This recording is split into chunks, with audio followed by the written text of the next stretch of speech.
Bonjour à toutes et à tous et bienvenue chez GT du Monde, groupe Lapierre. Je suis Enzo et je suis en alternance. Et aujourd'hui, j'ai le plaisir de vous présenter cette magnifique Porsche 911 type 992 Targa 4S de 2021.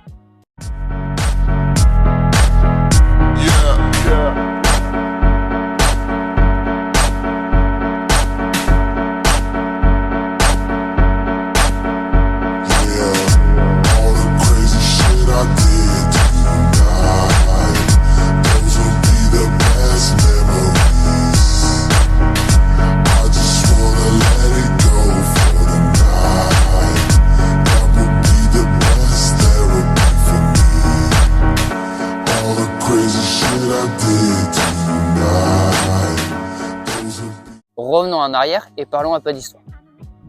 C'est au salon de l'automobile de Francfort en 1965 qu'on voit la première apparition d'une Porsche Targa. Ni coupé ni cabriolet, c'est une architecture inédite jamais vue à ce moment-là. Mais d'ailleurs, pourquoi ce nom Targa? À cette époque-là, Porsche gagnait de nombreuses causes, telles que la Targa Florio. À cette époque, Harald Wagner, directeur des ventes de chez Porsche, proposa le nom Targa, qui a été directement adopté par la marque et déposa un brevet afin qu'il ne soit pas refait sur d'autres marques. Maintenant, passons à notre Targa de 2021. Sur la face avant, on retrouve des phares matriciels PDLS Plus en option d'une valeur de 2 928 € avec un faisceau sélectif permettant de détourer les véhicules venant en sens inverse et éviter tout type d'éblouissement. Et bien sûr, comment passer à côté de ce pare-choc avant juste splendide avec une configuration avec un noir intense qui rend une couleur intemporelle et surtout qui rend ce look élégant et à la fois agressif. Allez, maintenant passons aux jantes et au système de freinage. Donc sur ce modèle, il est équipé de jantes sport classiques 21 à l'arrière et 20 pouces à l'avant. Un système de freinage avec des disques en 350 mm, des étriers rouges et puis à 4 pistons. Sur ces rétroviseurs, on retrouve une partie inférieure en plastique noir et la partie supérieure en couleur carrosserie. Ils sont chauffants et dotés de l'assistance angle mort, un atout en termes de sécurité et de confort. Un petit détail sur ce modèle aussi, c'est les poignées de porte affleurantes et quand on veut rentrer dans ce véhicule, on a juste à appuyer et c'est bon. Sur ce modèle, il est équipé de la vitre arrière fumée. Bien sûr, on est sur une Targa, donc pas d'essuie-glace sur la vitre arrière. Maintenant, je vais vous montrer le déploiement du toit. Pour le rentrer, ça prend 19 secondes, ce qui est assez court. Donc bien sûr, moteur tourné et je vous mets ça.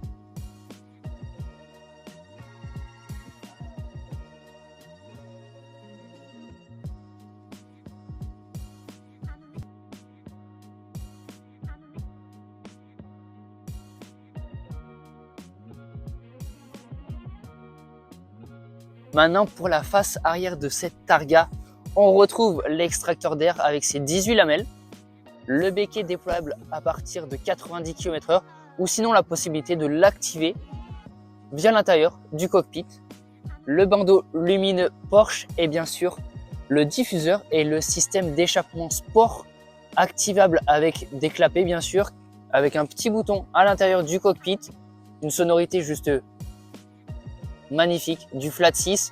Donc quoi dire mis à part que je vous mets un petit effet sonore pour vous montrer le magnifique bruit de cette Targa 4S. Pour les dimensions de cette Porsche Targa, on retrouve 4,52 m en longueur, 1,85 m de largeur et 1,30 m de hauteur.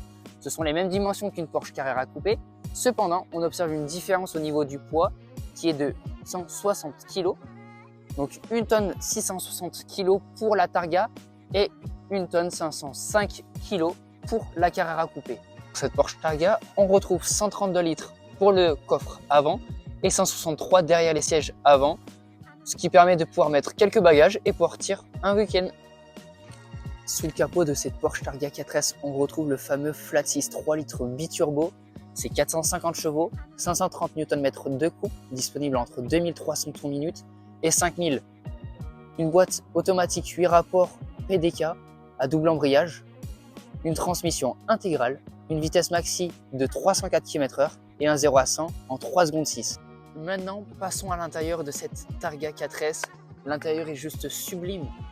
Les inserts de porte qui sont travaillés avec précision, les surpiqûres, tout est fait pour rendre un côté luxueux et à la fois sportif. Système de son, on retrouve les 8 haut-parleurs Bose de 150 watts afin d'avoir une qualité sonore au top pour des longs trajets et écouter sa meilleure musique.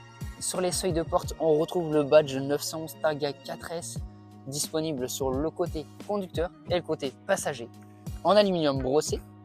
Sur le côté conducteur, on retrouve le bouton pour ouvrir le capot arrière et le coffre à l'avant. Sur ce modèle, on retrouve les sièges sport adaptatifs électriques chauffants et ventilés avec l'écusson Porsche sur l'appui-tête et l'appui-tête est bien sûr intégré sur le siège. Sur ce modèle, on retrouve le volant sport multifonction chauffant avec les palettes au volant, le régulateur limiteur de vitesse ainsi que le pack sport chrono, une belle option qui a été ajoutée lors de l'achat avec le petit Manettino qui permet de gérer ces différents modes de conduite ou même activer l'échappement sport. On retrouve aussi l'application intégrée Porsche Track Précision, qui permet de pouvoir gérer ses roulages sur circuit pour les amateurs qui souhaitent rouler sur circuit. Devant vous, une instrumentation hybride qui combine tradition et modernité. Un contour analogique au centre, fidèle à l'ADN Porsche. 2 écrans digitaux de 7 pouces de part et d'autre, offrant des informations claires et personnalisables. Au centre, on retrouve l'écran tactile PCM Porsche Communication Management où on retrouve les différentes applications connectées et même la navigation, le média, le téléphone, la voiture, la climatisation et d'autres options qui peuvent être intéressantes lors du trajet ou même avoir différents types d'informations telles que le châssis, les modes de conduite et faire quelques réglages. Sur la console centrale, on retrouve différents éléments tels que le réglage de la température, le sélecteur de vitesse compact et ergonomique, les 2 boutons pour ouvrir et fermer le toit et les 2 boutons pour les sièges ventilés et les sièges chauffants. Et voilà, c'est la fin de cette vidéo. Si vous êtes intéressé par ce véhicule, n'hésitez pas à nous contacter. GT du Monde se fera un plaisir de répondre à toutes vos questions. C'était Enzo et je vous souhaite une agréable journée et à bientôt.